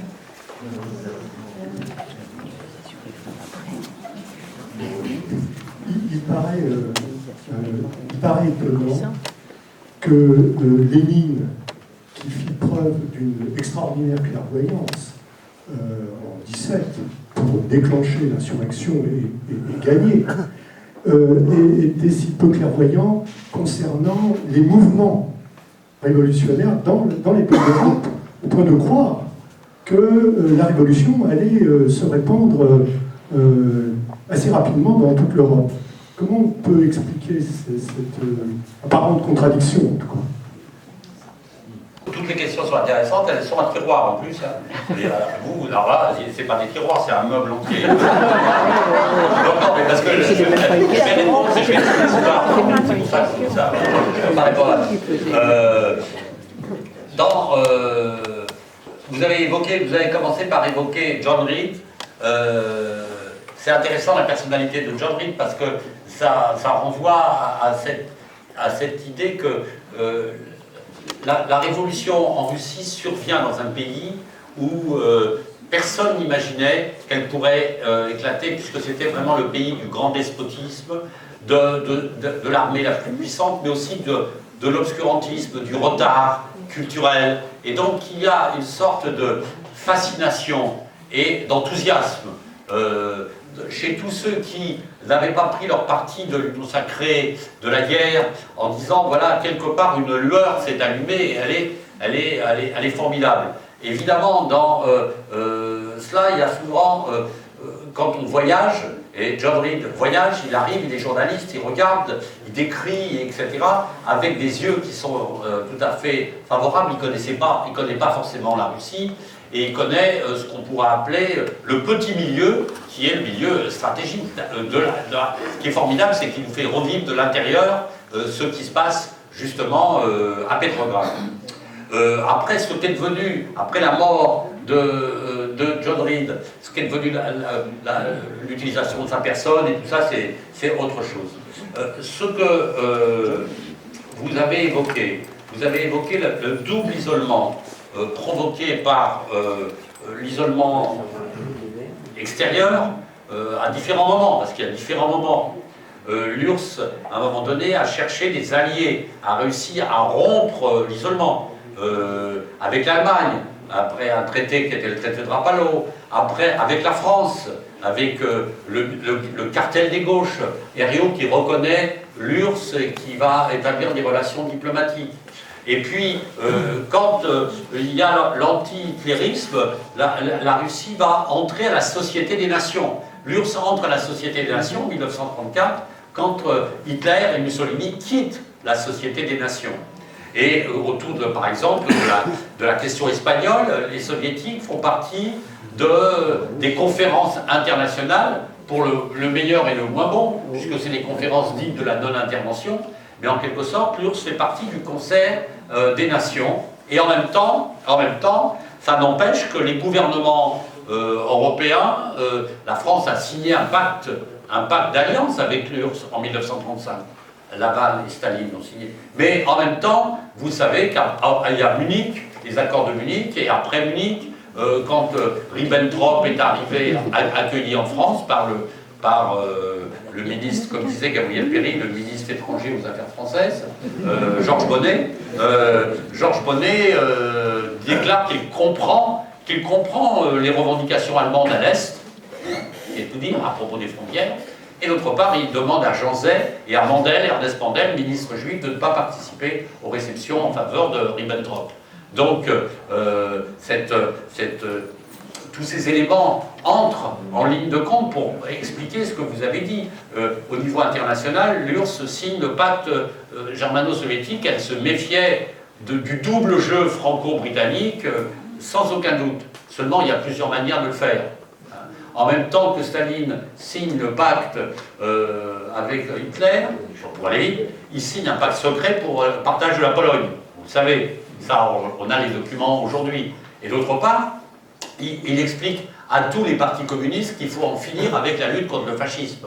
On a les consignes, on a les directives, c'est-à-dire c'est toujours en permanence ce qu'on pourrait appeler l'ambivalence d'une politique d'État et en même temps d'une politique d'État qui se veut et qui se réfère à des valeurs révolutionnaires. Et la difficulté, c'est de faire coïncider les deux, parce qu'on a souvent une démarche de clan, ou d'appareil d'État qui est très liée à une vision géostratégique. Et Churchill est tout à fait d'accord. C'est un vieux conservateur complètement anti. Il a été à la bataille pour écraser la Révolution et la République espagnole, Churchill, vous le savez bien, etc. Et donc, quand il dit oui, je suis d'accord avec Staline en termes de réel politique, Staline ne pouvait plus faire autrement, vu la politique qu'avait faite Chamberlain, Eden, etc. C'est vrai. Mais c'est pas pour ça que c'est un blanc-seing, enfin un blanc-seing, c'est pas ça que vous avez, ça ne règle pas le problème de ce qu'on pourrait appeler les contradictions du stalinisme. Enfin, à propos du stalinisme et de Staline, il ne faut pas oublier quand même que c'est Staline qui a tué un nombre par centaines de milliers de dirigeants communistes, paysans, etc., dans des conditions abominables, et que ce n'était pas nécessaire à l'industrialisation, alors je vais vous dire mon point de vue, à l'industrialisation de l'URSS, qui était une bonne chose. Moi, je pense que ça répondra à une partie de la question sur pas les inconséquences, les difficultés des bolcheviks, y compris de Lénine. C'est-à-dire que la prise du pouvoir, ils ont tiré toutes les leçons de la Commune de Paris. Ils ont tiré les leçons de ce qu'était le socialisme d'avant 14, sur la prise du pouvoir, sur la bourgeoisie, etc. Par contre, la représentation qui se font de la manière dont la société nouvelle peut se développer, je vais vous en donner un exemple. Lénine écrit l'État et la Révolution pendant l'été 1917, quand il est dans la clandestinité, pourchassé par Kerensky. Bon. Il écrit l'État et la Révolution. La liquidation, la destruction de l'État bourgeois, mais aussi une vision de l'État qui est une vision fondée sur les conseils, etc. Or, quand il arrive au pouvoir et qu'il doit mener la guerre civile, la guerre étrangère et défendre le pays, il fait tout sauf ça. Il doit reconstituer un appareil d'État. Il faut constituer un appareil d'État. Et Staline sera celui qui dit, pour l'instant, notre priorité pour défendre le socialisme, la dictature du prolétariat, c'est développer notre État. Et vous voyez qu'il y a un espace entre ce qu'ils pensaient au départ et ce qu'ils font en pratique. Lénine n'est pas allé jusque-là, puisqu'il n'a pas vu tout ça. Mais par contre, sur la question économique et sociale, ça nous ramène à la paysannerie. Mais ça nous ramène à des problèmes internationaux aussi. L'idée qu'on peut, en quelque sorte, relever un pays, administrer l'économie d'un pays par ce qu'on pourrait appeler un centre politique, qu'il soit local ou qu'il soit national, Lénine est sans doute le premier qui théorise l'idée que c'est impossible. Dans la nouvelle politique économique, il dit on ne peut pas construire le socialisme sur une économie de pénurie. Il faut développer, et avec un monde avec des 80% de paysans. Il faut développer le marché. Il faut reconnaître l'importance du marché et des coopérations internationales. Il va développer les joint ventures avec les Américains, avec les Français, pour faire venir des techniciens, des capitalistes étrangers pour développer l'industrie russe. Vous savez qu'un homme comme Deng Xiaoping a toujours, en Chine, eu comme référence Lénine et la NEP de ce point de vue. Or Staline, et bien d'autres, avec une partie de l'opposition trotskiste aussi, en 1928-29, considère qu'il faut en finir avec les concessions faites aux paysans, à la petite propriété, qu'il faut collectiviser l'ensemble de l'agriculture pour pouvoir industrialiser. Donc moi, la question qui mérite d'être envisagée, c'est que le chemin d'industrialisation, très difficile pour accumuler les capitaux, pour inciter les populations à venir travailler dans les usines, etc., ça a été une voie d'une brutalité considérable et qui était, à mon avis, le contraire de ce qu'avait préconisé Lénine avec la NEP. Et d'ailleurs, il a fallu tuer le chef de l'État, Rykov, le chef des syndicats, Tomsky, il a fallu tuer aussi Boukharine, parce qu'eux avaient pris position contre cette forme de l'industrialisation. Vous voyez? Donc, tout à l'heure, quelqu'un parlait des débats internes. C'est vous qui en parliez aussi, des débats internes dans l'histoire de la Russie soviétique et de l'URSS. C'est des vrais débats. Et c'est des débats qui sont intéressants au plan international. Parce que vous voyez bien que toute une série de pays qui sont entrés dans des transformations d'indépendance, de révolution, ont rencontré des problèmes qui, sans être identiques, se sont, par analogie, on peut dire, sont assez proches de ça. Reconstruire au départ un pays, reconstruire sur les ruines, c'est une chose. Après, le développer, comment on développe le marché et en même temps les formes de démocratie politique et de démocratie, de démocratie politique et en même temps de direction révolutionnaire, grande question. Pour revenir à... Est-ce que j'ai répondu à tout? Presque. Non, je n'ai pas répondu à la mondialisation. Oui, alors là c'est énorme, c'est énorme. Parce que la mondialisation, Marx, au XIXe siècle, avait fondé, je parle d'un mot d'ordre, d'un slogan, mais qui avait beaucoup de chance, prolétaires de tous les pays, unissez-vous. L'idée que le capitalisme, en se mondialisant, créait des solidarités, et des solidarités qui dépassaient le cadre des États nationaux, où ces ouvriers n'étaient pas reconnus, n'avaient aucun droit politique. Au temps de Marx, à partir de 1848, la France, qui a donné le droit de vote à toute la population masculine.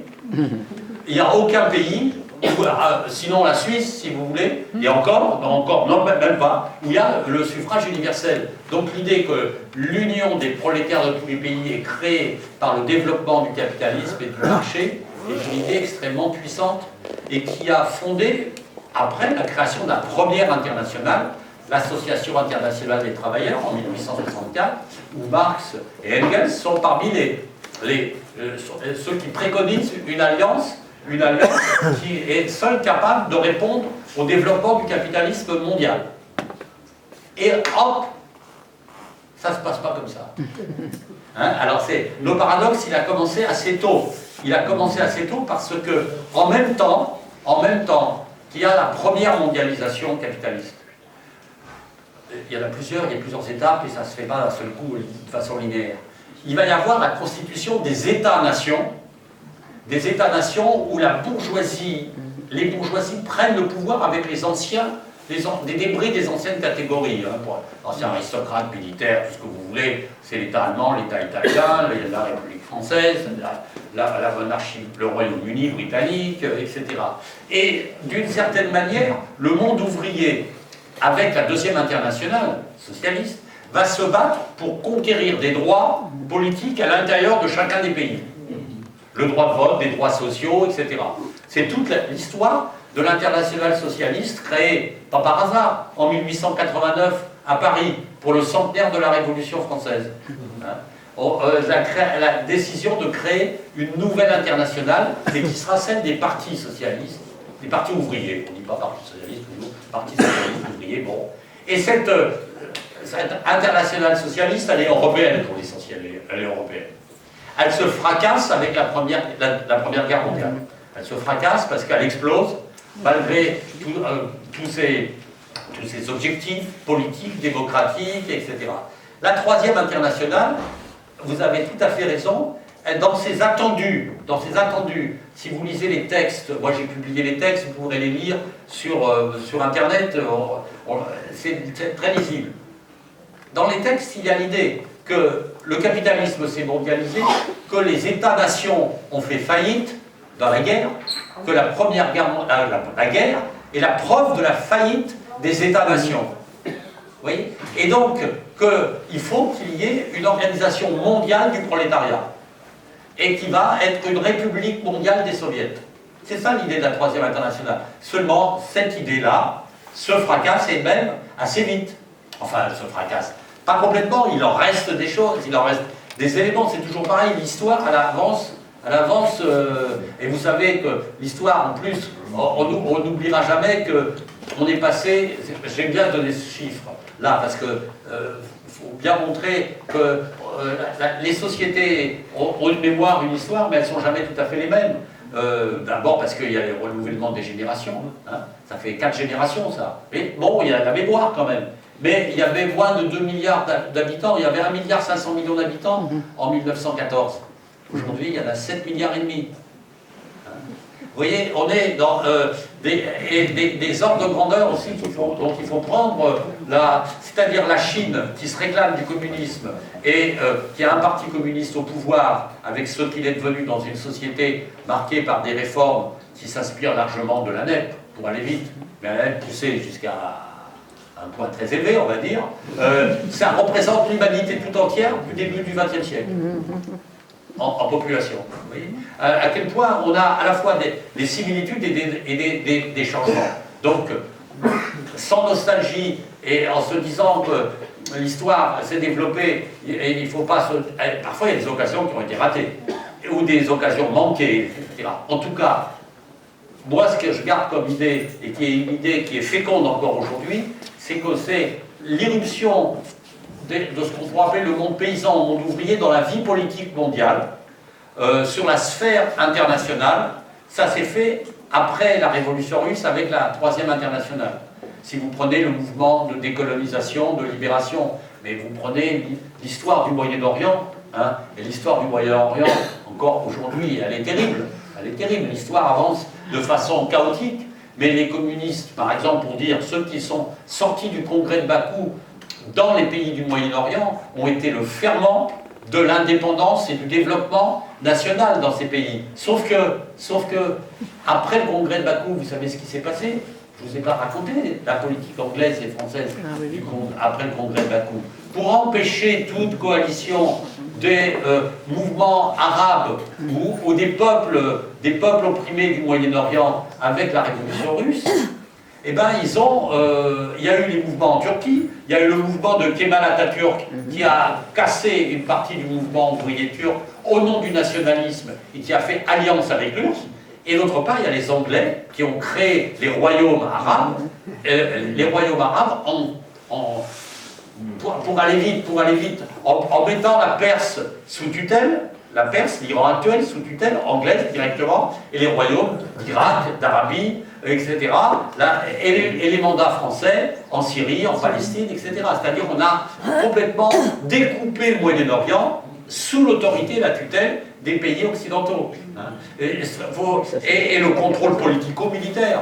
Les partis communistes menant la lutte pour, par exemple, l'indépendance de la Palestine, un nouvel Irak, un État kurde, etc. Toutes choses qui sont oubliées, qui ont été vaincues et qui ressurgissent aujourd'hui à travers souvent une mémoire oubliée ou mal connue. C'est pour ça que le travail d'histoire n'est pas inutile. Mais aujourd'hui, on ne peut pas réécrire l'histoire comme si on reprenait tout en 1918-1919. L'histoire est passée par... Mais il faut quand même repartir sur un certain nombre de principes qui étaient à la base de des principes de cette révolution, qui étaient, en termes de libération, en termes de mouvement des peuples, tout à fait, j'allais dire, fait partie des racines du monde actuel. Voilà. Et des racines du mouvement progressiste. Merci. D'autres interventions? Sur la mondialisation, je veux dire une chose à propos de la mondialisation, c'est que la mondialisation a deux faces. Et souvent on n'avait vu qu'une facette de la mondialisation.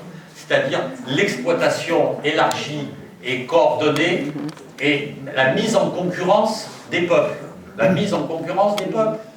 Alors, vous voyez aujourd'hui, c'est manifeste, c'est magnifique, si j'ose dire. Mais ça a commencé dans les années 20. Dans les années 20, c'est une deuxième mondialisation, ce qu'on a appelé la grande standardisation technique des grands cartels mondiaux du pétrole, de la métallurgie, etc. Prenez la Chine à l'époque, prenez la Chine et le Japon. La Chine et le Japon commencent à devenir les usines du monde pour le textile.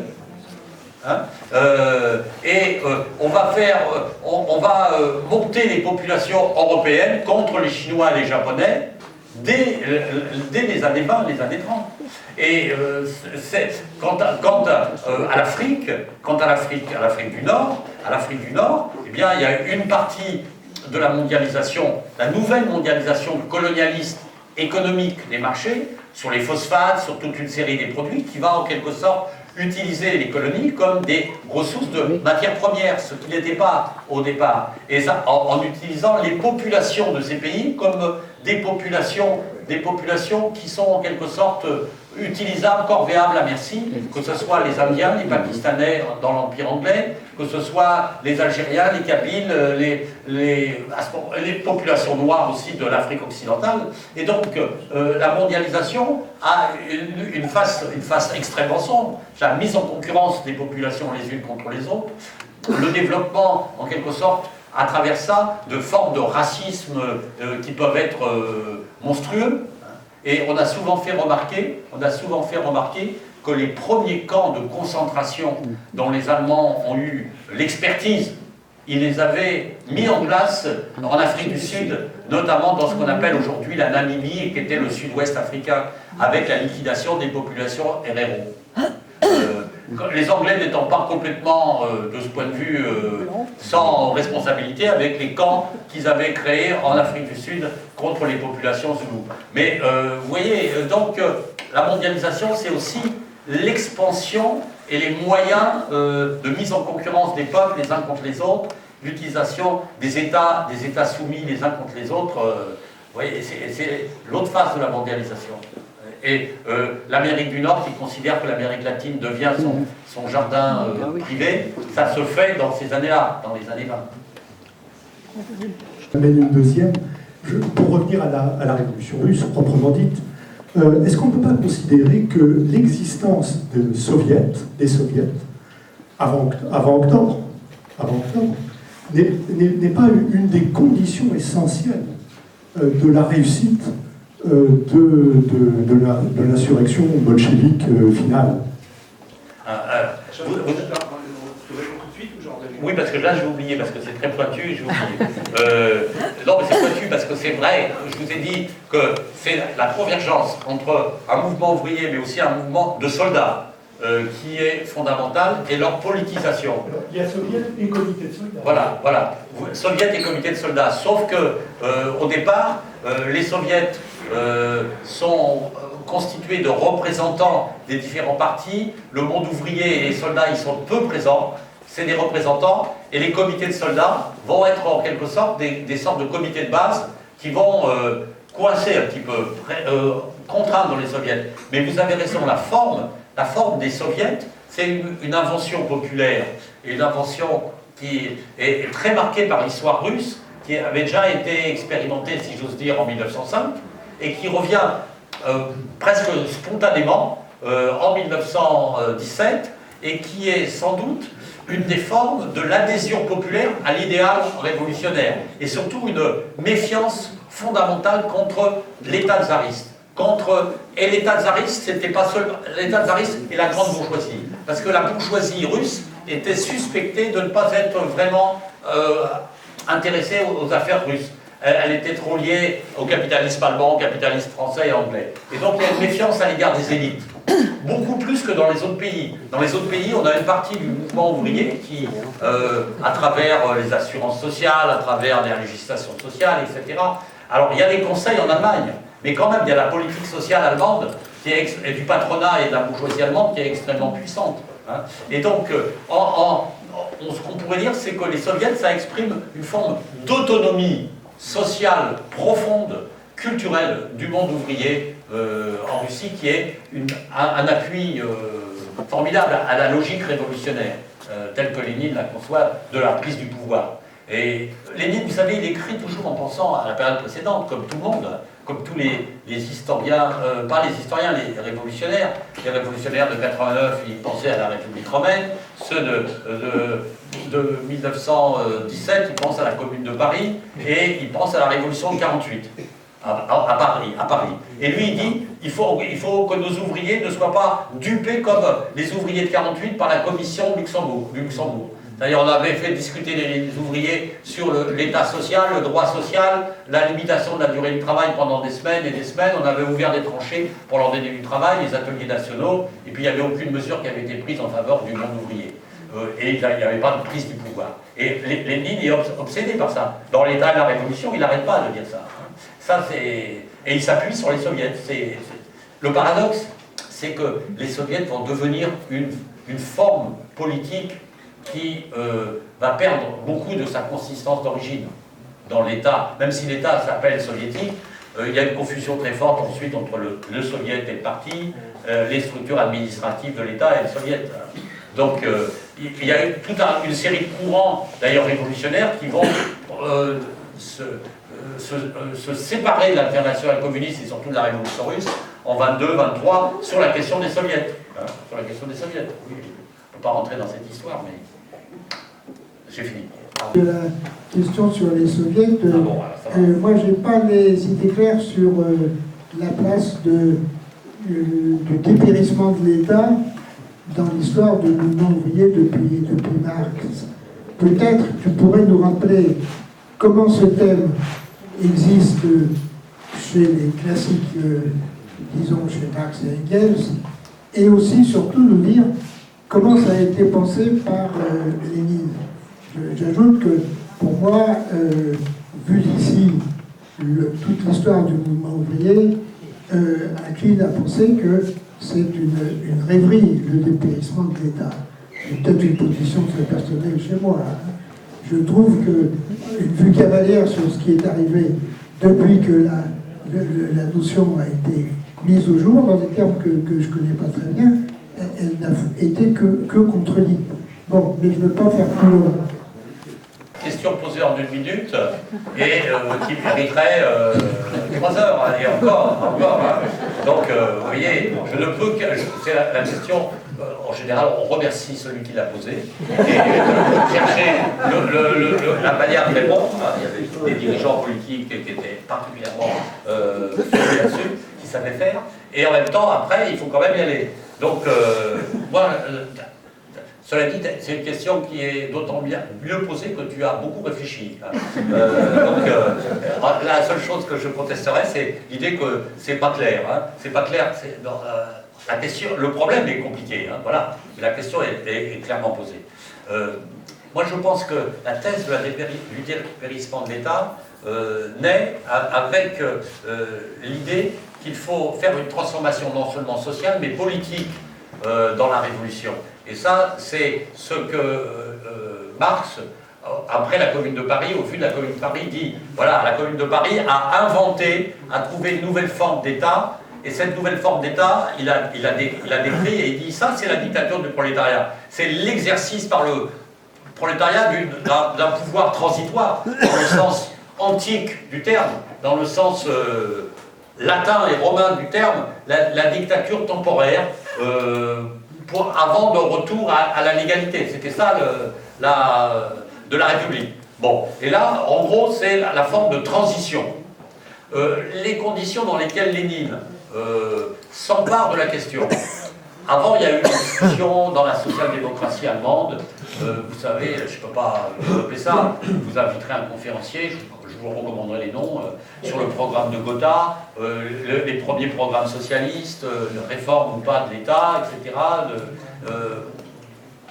Toujours est-il que quand Lénine écrit l'État à la Révolution, lui, il dit qu'il faut faire le ménage de toutes les théories socialistes qui aménagent la République, l'État. Il faut une transformation radicale, comme Marx l'a dit, et puis il faut que dépérisse l'État. Sauf que, et ça, il a été interrompu par les travaux pratiques, et il est rentré à Petrograd, et il n'a pas terminé. La chose qui était la plus importante, c'est comment on fait et qu'est-ce qu'on fait du point de vue de l'État, et justement, dans un autre texte qui s'appelle La catastrophe évidente, là, Lénine dit qu'il faut prendre des mesures immédiates, transitoires. Après, il dit qu'il faut réaliser la terreur rouge dans la guerre civile. Et puis après, il dit qu'il faut qu'on ait une administration d'État qui ne soit pas subordonnée au reste de l'ancien empire et avec des fonctionnaires incompétents, etc. Il faut créer l'inspection ouvrière et paysanne, il faut créer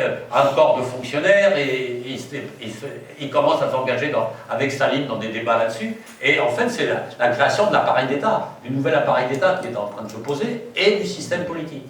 Or, les conditions dans lesquelles ça se fait, c'est des conditions très particulières.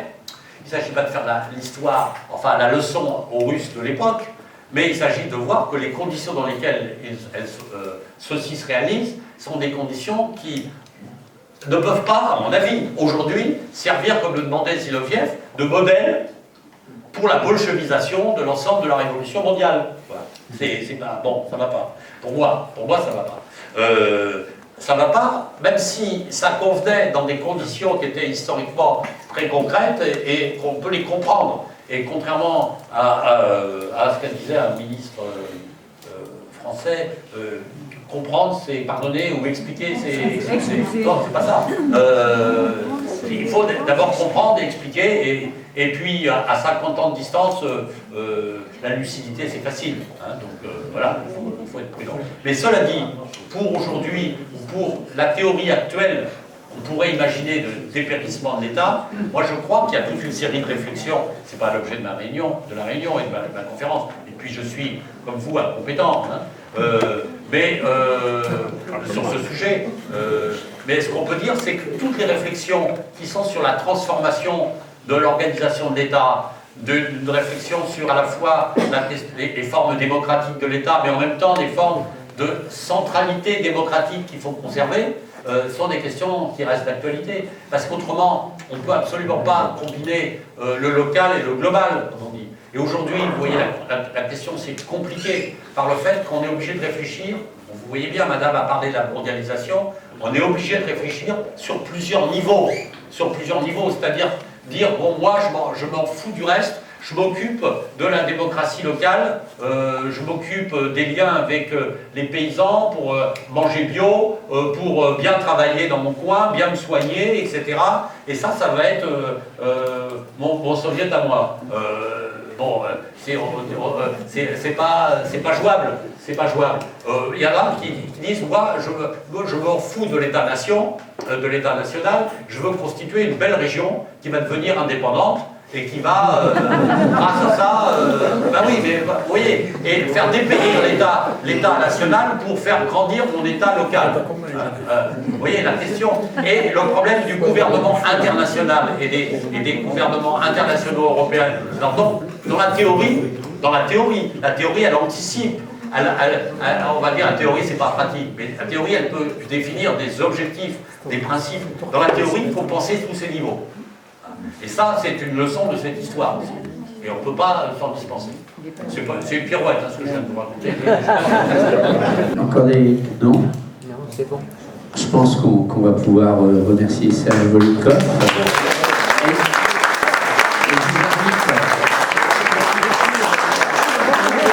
Je vous invite déjà à prendre part à notre petit buffet, mais aussi à regarder l'exposition.